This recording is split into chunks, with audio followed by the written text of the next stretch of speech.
The test is in 4-part, Part 1, Part 2, Part 3, and Part 4. Now look at Part 1. Part 1. You will hear a conversation between a university student and a librarian about using the city archives. First, you have some time to look at questions 1 to 4.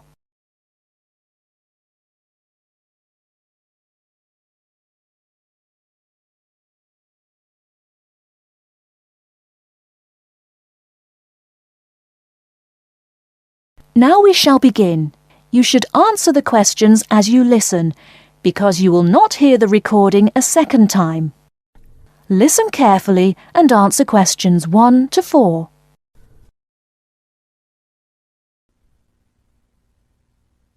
Hello.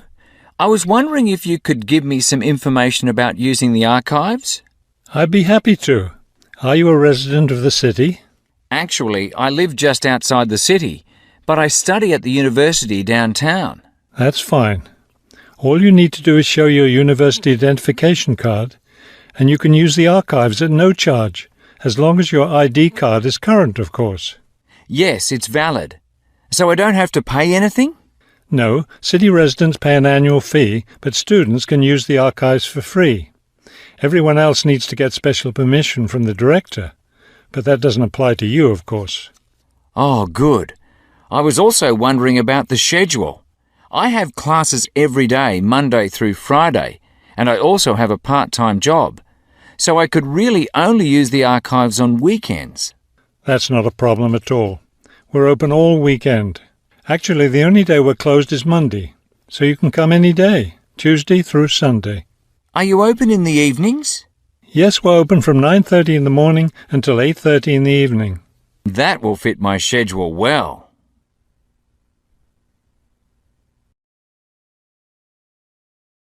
Before you hear the rest of the conversation, you have some time to look at questions 5 to 10.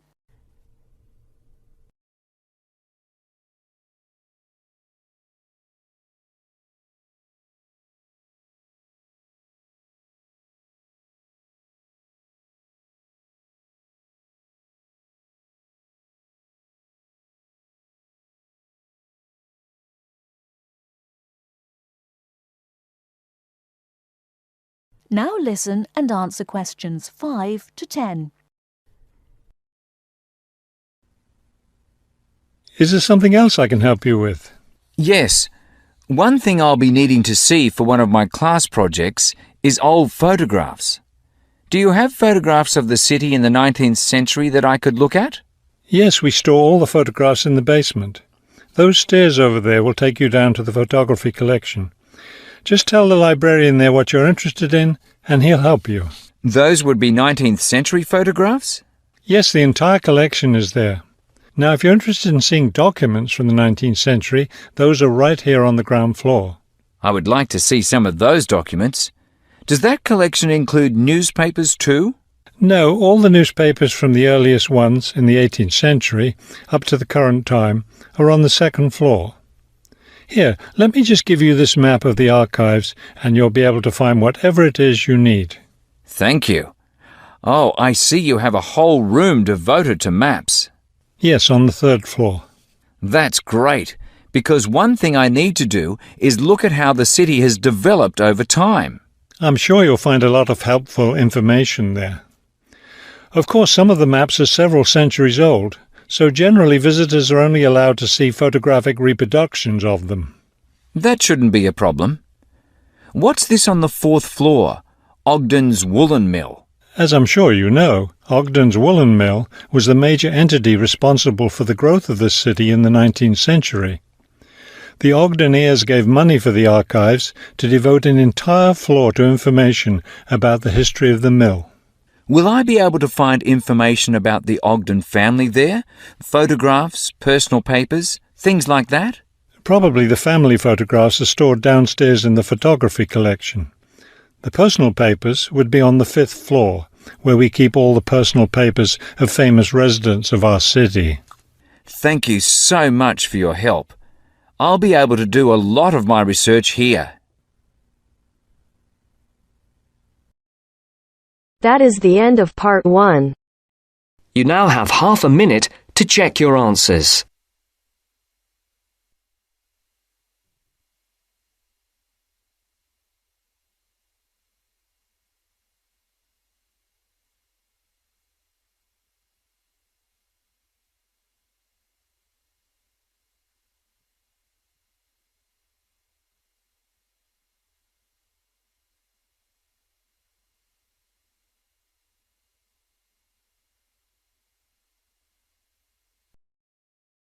Now turns to part 2.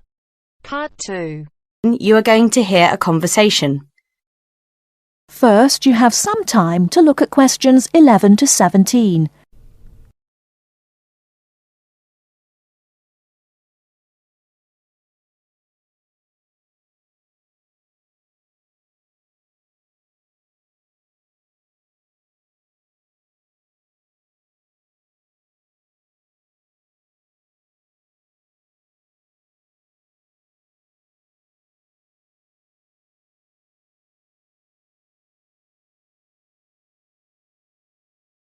Now, listen carefully and answer questions 11 to 17.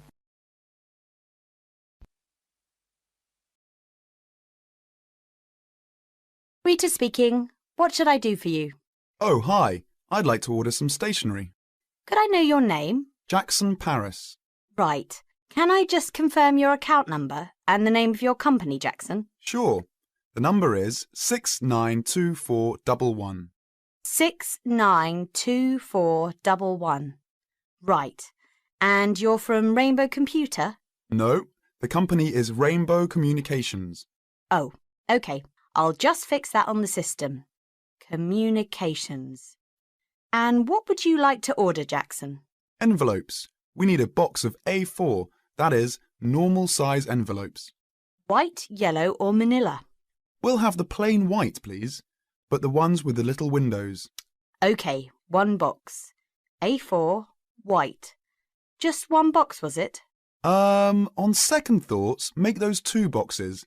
We go through heaps of envelopes. As a matter of interest, are they made from recycled paper? No, you can't get white recycled paper. The recycled ones are grey, and they're more expensive, actually. Right, we'll stick to white then. Something else, Jackson? Yes, we need some coloured photocopy paper. What colours do you have? We've got purple, light blue, blue, light green, whatever you want pretty much. There are 500 sheets on the pack. Let me see. We're going to need a lot of blue paper for our new price lists. So can you give us 10 packs, please? Make sure it's the light blue, though. 10 packs of the light blue. Anything else that we can help you with? Let me think. What else do we need? I'm sure there was something else. Pens, paper clips, fax paper, computer supplies, office furniture. Oh, yes. We need floppy disks. Do you have those nice coloured ones? Yes, but they're a bit more expensive than the black ones. That's all right. I'm not paying anyway. Right, floppy disks. What about diaries next year? We've got them in stock already, and it's a good idea to order early. No, I think we're all right for diaries, but something we do need is one of those big wall calendars. You know, one that shows the whole year at a glance. Do you stock those? We certainly do. OK, can you include a wall calendar then, with the other stuff? Just make sure it's got the whole year on the one side. Sure. Before you hear the rest of the talk, you have some time to look at questions 18 to 20.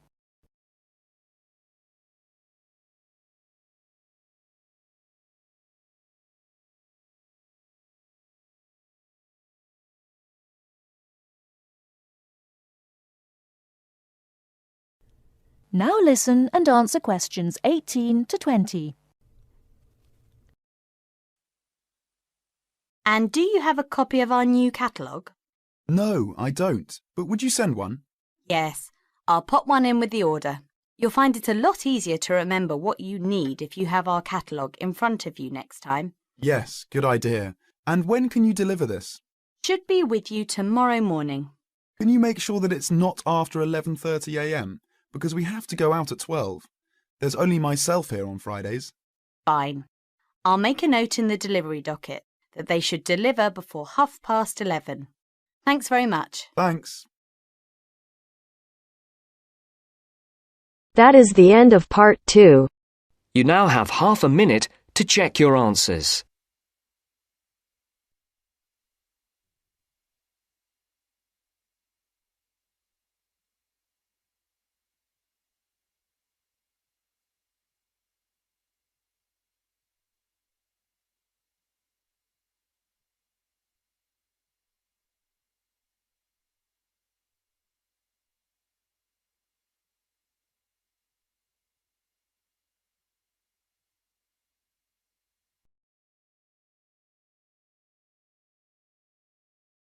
Now turns to part 3.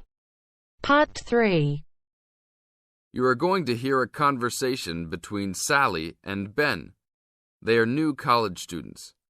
You now have some time to read questions 21 to 25.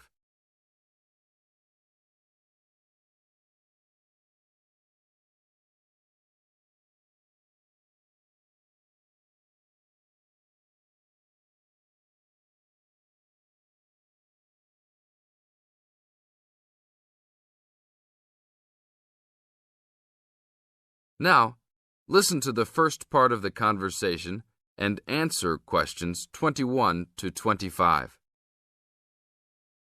Hi, Ben. Sally. How are you? Fine. I wondered if I'd run into you. When did you get here? I only arrived last night, just in time. I prefer to travel on Sundays to miss the working rush. I suppose you arrived in plenty of time.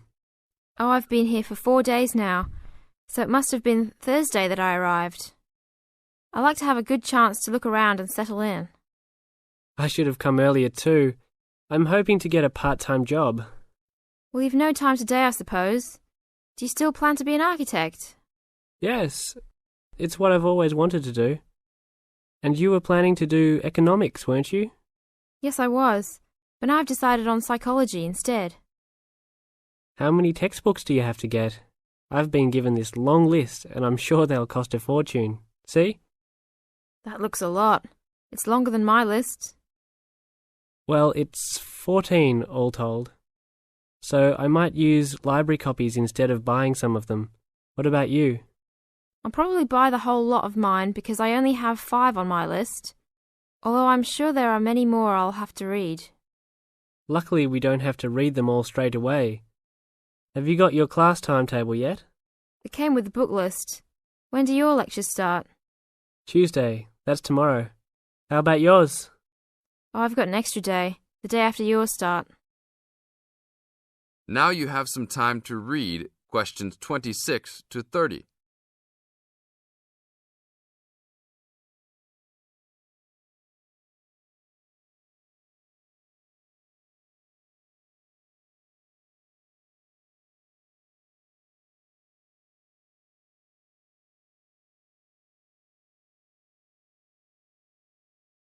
As the conversation continues, they are talking about their new college life.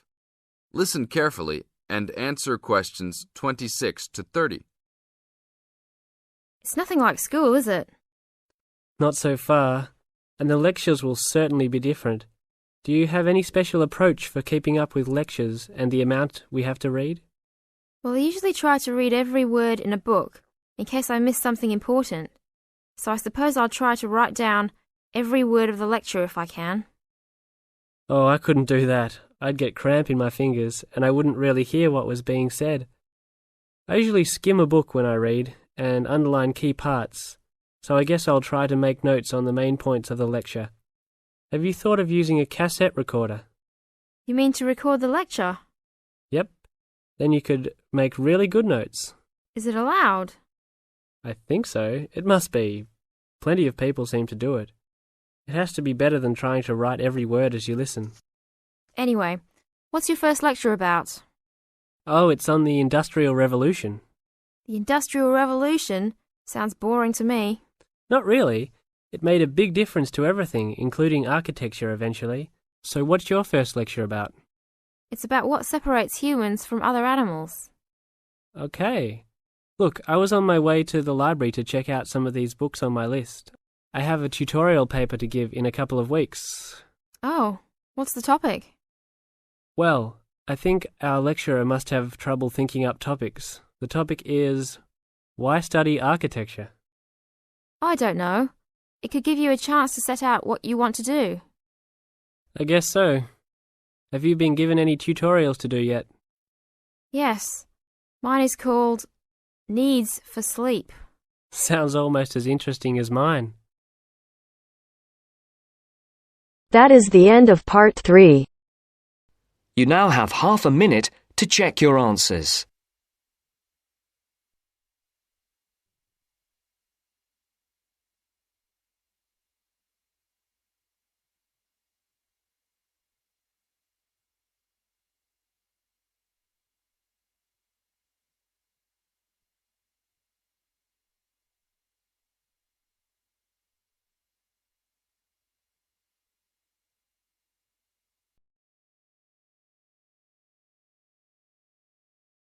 Now turns to part 4. Part 4. You are going to hear a talk on Canada. First, you have some time to look at questions 31 to 40.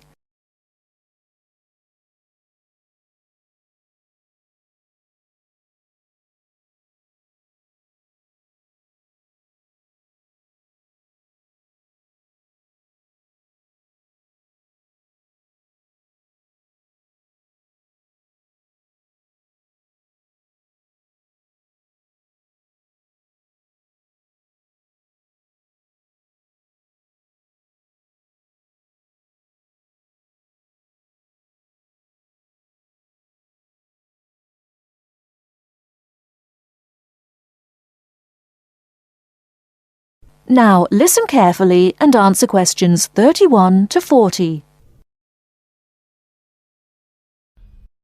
Good morning and welcome to this talk on Canada. Many people think of Canada as a land of ice and snow.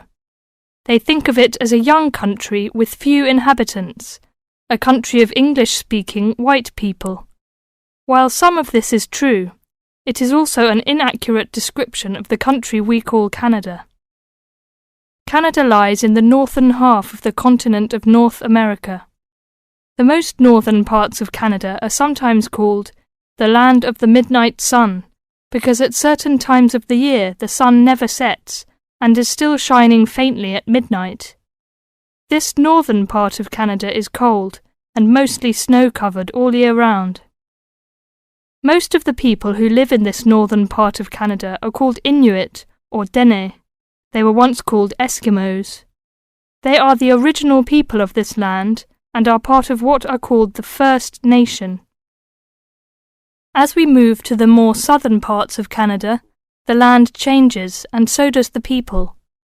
Moving from east to west in southern Canada, we travel from the Atlantic provinces of Nova Scotia, Newfoundland, New Brunswick, and Prince Edward Island. These small provinces, with small populations, border on the Atlantic Ocean. The land in these provinces is not very fertile, so fishing, forestry and mining are the main industries, although in some small areas, agriculture is also important. If we travel west from the Atlantic provinces, we come to central Canada, composed of the large provinces of Quebec and Ontario.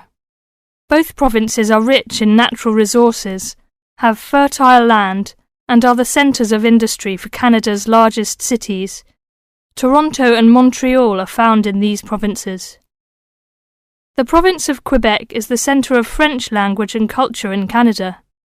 In fact, Montreal is the second largest French-speaking city in the world after Paris. Finally, in the far west of Canada, we come to the province of British Columbia.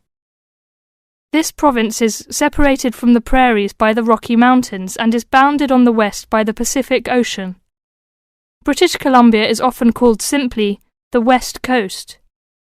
British Columbia is an attractive place for tourists because of its mild climate, spectacular mountains, seacoast and beautiful forests. Agriculture, forestry, shipping and fishing are major industries in British Columbia. The people of this land of Canada are as varied as its landscape. The original settlers, those we call the people of the First Nations, came from Asia by crossing the Bering Strait from Siberia to Alaska. In their new environment, they developed many new languages and cultures. In the 16th century, the first Europeans arrived in eastern Canada. They came from Britain and France. By making treaties with the original inhabitants, they gradually established colonies in eastern and central Canada. After a war with France, Britain took over the French colonies in Quebec and eastern Canada. By the end of the 18th century, all of Canada was under British rule. From this time until the present century, most of the immigrants to Canada were British, Scottish, and Irish. In this century, however, Canada has had an influence of settlers from all over the world. There are now hundreds of thousands of people from Asia, Africa, and South America who now call Canada their home. That is the end of part 4. You now have half a minute to check your answers.